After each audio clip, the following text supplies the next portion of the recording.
Fasting. Why you can't lose weight. This is part 1. Hello, everyone. My name is Persohn. You know who I am. Pastor at mascot.church is my email address. Send these along to anybody. Like, share, subscribe if they're helpful to them. Now you say, well, Al, why are you talking to me about this? You are lean and you're fit and you're all of those things. Well, not quite true.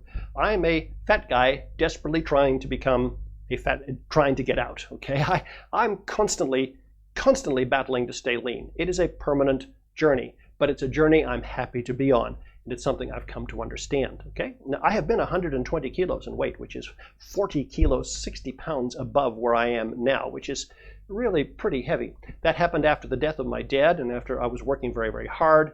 I hit that sort of into my 40s at the same time. Body slows down, bam. So now I'm just about 65. I've learned how to beat that over the last 10 years. I'm going to help you along with this journey, okay? Now, the fundamental thing to understand here is that your body is in one of two modes chiefly. It's either in energy storage mode or it's in energy burning mode. I am oversimplifying this, but I'm just giving it to you in kind of a folksy way that I've demonstrated in myself many times, particularly by fasting, okay? And we're just going to keep these sessions short, put them all in a playlist for you, okay? So the first thing to understand is that there are many things that keep our body in energy receive mode, in storage mode. Primarily, the main thing really is constantly eating. The hormone that tells our body to be in storage mode is a hormone called insulin. It's actually very powerful and wonderful. You need it. What it does is it signals your cells to receive, to store, to hold things. And then it is also the vehicle or that is used to take nutrients into the cells, and particularly sugar-based nutrients. Again, we're not going to stay a little bit away from the science. I put the science things up in the past, Dr. Fung and others who've talked about this. I'm just giving it to you in a folksy way that you can understand, okay? Now, the real problem that people have is who want to lose weight, is they constantly keep the body in receive-only mode. They do it by snacking all the time. They do it by not giving themselves a break. They do it by constantly eating the things that really slam the body into storage mode, which are your carbs, things like breads and pastas and sugars and energy drinks and noodles and so on. All those things slam the body into storage mode. The body never gets the other way around. Just think about this. It's like I'm jamming the warehouse fuller and fuller and fuller and fuller, and it's just going to bulge everywhere that it goes. And that's this whole problem. Now, one of the things, let's just check my time. I'm not going to go long in these sessions, and I'll put a lot of them together this way. One of the things that people have in their mind is that if I just eat a little bit less, I'll get to the place where this will happen.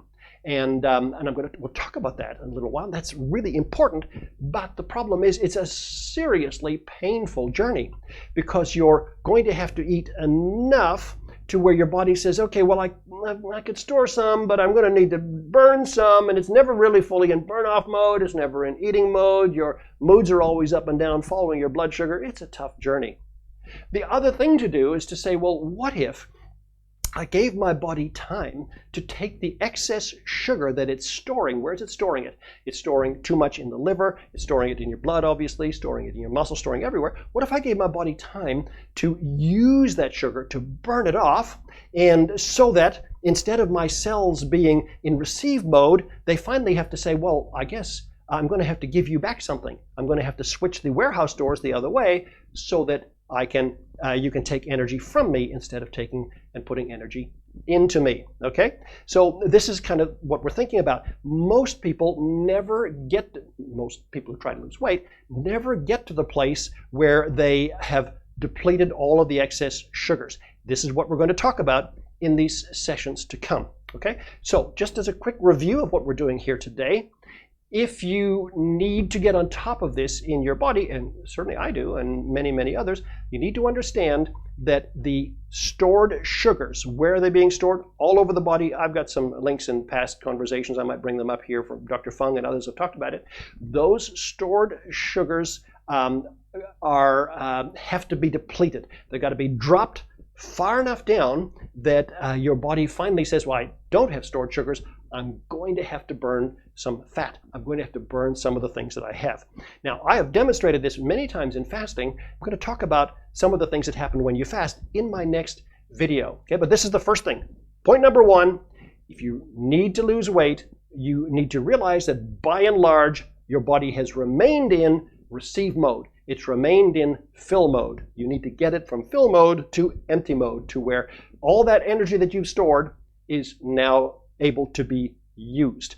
Why does your body stay in filled mode? Because it's constantly getting messages from the food that you're eating, from the type of food and the frequency of food, that there's constantly energy coming in. So the switch never takes place. Okay, so my name is Persohn. You know me. I'm going to come back in just a moment with part 2.